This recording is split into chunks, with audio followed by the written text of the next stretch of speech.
Howdy guys, it's Joe here, and today I want to tell you guys how I got to Masters.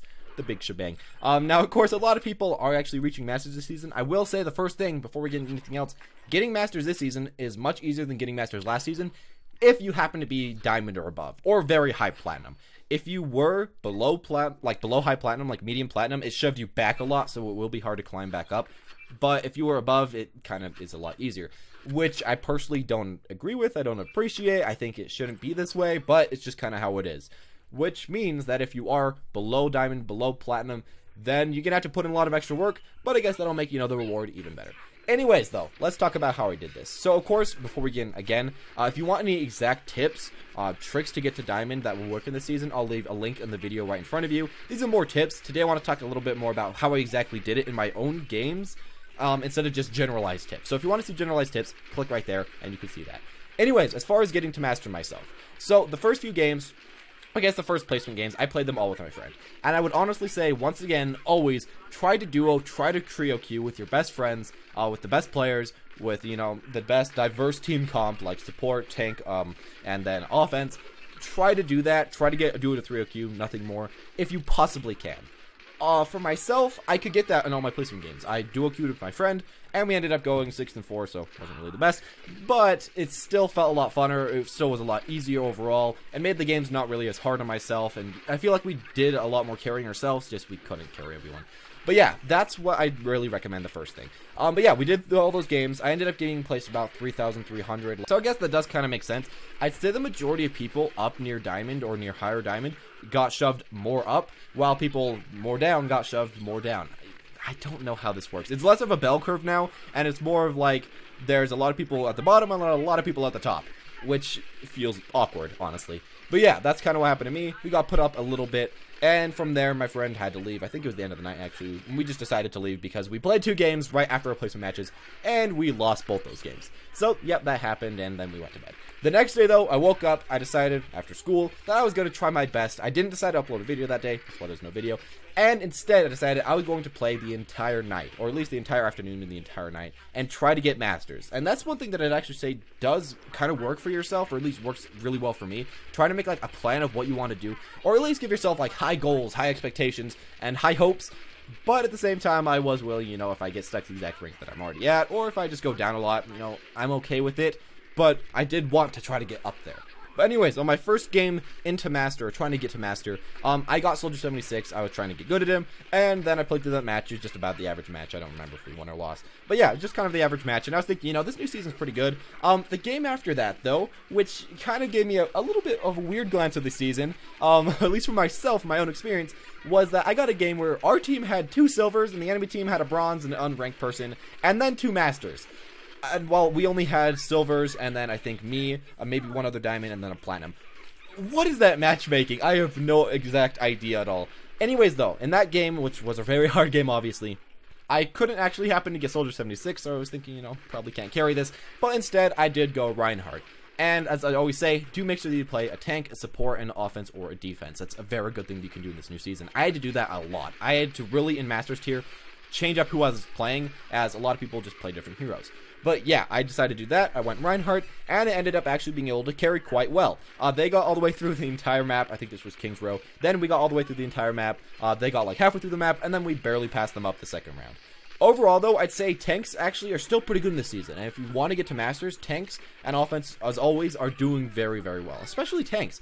You just have so much impact on the game. You can make your team follow you, especially with Reinhardt. And with an ultimate like Reinhardt's, you can just take out the enemy team, get a 5-man ult, and just wipe the enemy team. And everyone knows to go in when they hear that Reinhardt ult or that Reinhardt shift or that Reinhardt just going in. I feel like it really works well having tanks like that. From there, though, we got into another game, and this game was really awkward because we got into the game, and normally before I get into every game, every single match, I'd say, look at all your teammates and see who they played the most of. Now, when I was looking at this game, I saw someone that normally played Reinhardt, and this time they were trying to play Lucio, and we had another player that usually played Lucio, and they were playing Reinhardt. I saw this as kind of a disaster that was just kind of waiting to happen. Neither of these players actually played these heroes. They just kind of locked in for whatever reason. So what I'd say to you guys, one thing to try to do, one thing to try to remember, look at your team, see who they're playing, and maybe recommend that, hey, you guys could probably switch. If you guys switched, you'd be playing your better heroes, and we'd probably have a slightly higher chance. Now, of course, if they don't want to switch, if they want to play their hero for every, whatever reason, then just let them. But I feel like a lot of people just don't really realize that they could be playing their best hero, or they just kind of give away their best hero. Like, some people just happen to, maybe play tank, and someone just randomly locks in tank at the beginning and normally plays a different role. If you ask for tank, often people will give it to you, but a lot of people just don't. So I'd say if you want to try to climb, also look at your team comp a little bit, look at your teammates, who they're playing, and maybe suggest what your team could do. Maybe suggest what you could change up to. And this actually helped me win my next game because, they switched and we did very well. One thing to say though, don't force it upon them. If they don't want to switch, if they don't want to change, don't make them. If they want to play their person and they're really kind of willing, they're happy, they're really motivated that they think they can do it, let them do it.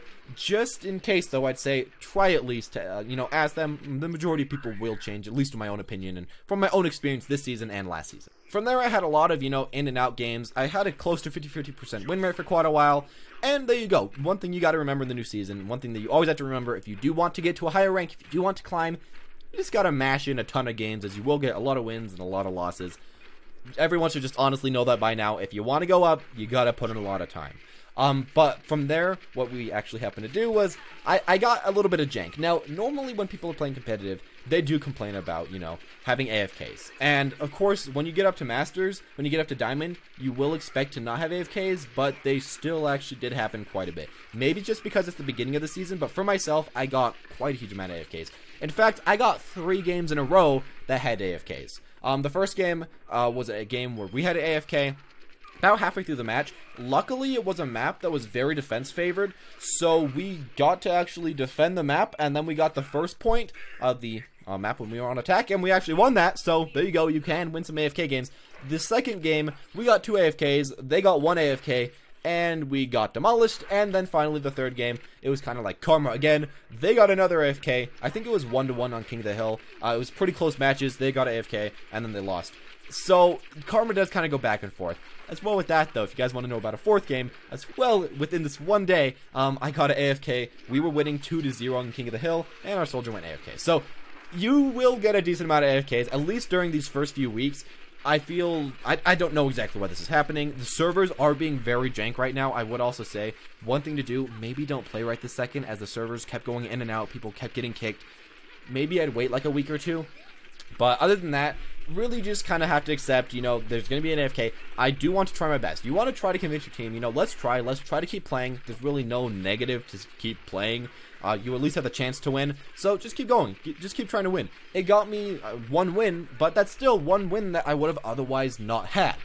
Other than that, though, you just kind of have to accept, and you have to realize, everybody's getting these. They will eventually happen, and just kind of go with them. And that's another thing that I really say you just kind of have to get used to. Really at all ranks, but especially at this rank, at least for myself, I got a ton of these guys, and really just kind of need this. Now, one thing other to say as well with all this, during all this time, I didn't actually get to play Soldier once. And that's one thing that I'd really try to, shove down your throats. Make sure that you can play more than one hero. Because Soldier, I was trying to main this season. I didn't get him a single time after replacement games. Or I think after that first game after replacement games. So make sure that you can play someone else. If you can't, you could get in the situation where maybe I could only play Soldier. And then it happens that I can just suck all the other time. Try to make so you can't do that. Try to make so you can know maybe just at least 2 heroes, at least in the minimum. And that'll help you a lot, as the majority of my games, I didn't even get to play the guy that I really wanted to play. Anyways, during the final times, I'd really just say grind it out, play a lot of games, and just try to enjoy the game. For a while, what I also decided to do was, after like 5 or 6 games, I put on a coat, put on a jacket, went outside with a blanket, went on, one of those outside swings, and just kind of looked at nature for a little bit. Let my eyes kind of, go down, stop getting myself as stressed as I was on a bit of a losing streak, and just give myself a little bit of time. Do that. Give yourself some time, and then you can get back into the stride of things, you get back into the game of things. Finally, what ended up happening was that I got like a 6-game win streak. I was doing very well in those games. I was warmed up. I played all the time during, the day. I've been playing a lot. And really my accuracy, I think on Ana was like 87%. It was doing very, very well. At least scoped in, like something like 60 or something not scoped. But yeah, I was doing all that stuff. I was going in, doing a lot of damage. And during my final game, again, we had a kind of a troll. And this is one thing that does come over to something previously. During my final game, we had someone that normally plays only Tracer. They're a Tracer-only player. It happens to be that we already had 2 offense heroes, though. So this guy had to play tank. And on Temple of Anubis, he hid behind, that like one arch where the enemy comes from on offense. And we were on defense. He kept dying over and over again. Somehow we won, though. Somehow me and this one Widowmaker were doing really well, and we had another, Zarya that was doing really amazing. So we ended up winning that game. And from that, I'd really just say, even if you have someone that's really just not playing the game well, then you still can win the game. And as well, it kind of goes back to the earlier thing where you want to try to make so that your team comp actually fits, and so that everyone can play at least someone that they're halfway decent with. But that's really all I had to do in order to get to Masters this season. I'd say, really, that it was much easier to get to it this season than last season. I've been gaining about 40 per win and only losing about 20 to 25 per loss. I'd really say that just the MMR system is kind of a little bit broken in this season, at least for me, at least for right now. And I'd say maybe if you want to try to get up to a high rank, you could try to abuse that a little bit and just play a lot of games and go up quite a bit. Now, I'm not sure how this is working for everyone. I'm sure some people are barely gaining any MMR and some people are gaining a ton. But I just recommend play a lot of games, really enjoy the game, and kind of just use the stuff I previously said and try to use it on your teammates. And as well, the final thing, really to get to Masters, just spend a lot of time either trying to headshot bots or trying in the training grounds just to get your aim better. I'd say that's really the thing that helped me the most. Having good aim was the second most useful thing to having really good game knowledge. If you know where to go but you can't aim worth crap, you aren't going to do much for your team. And even though that you think that, all the weapon masters, people would have like perfect aim. No, a lot of people don't even have that great of aim. They just really know how to play the game. But if you can have great aim and know how to play the game, you can really carry yourself up. And I'd say that's probably one of the most important things, other than, the exact situational stuff. Anyways, that's all I'm going to say. Of course, as always, if this did help you at all, if you did learn anything, or if you just kind of wanted to know a little bit about the grind to Masters, then make sure to leave a like, comment down below, because the YouTube algorithm always wants a few more comments, or tell me about how your Season 3 has really been working right now. If you've been able to climb really fast, or if you got shoved down, and really just want to know what's happening to the people near the bottom, as I'm not experienced right there right now, so please do tell me, and kind of just inform me so I can be a little bit more educated about that.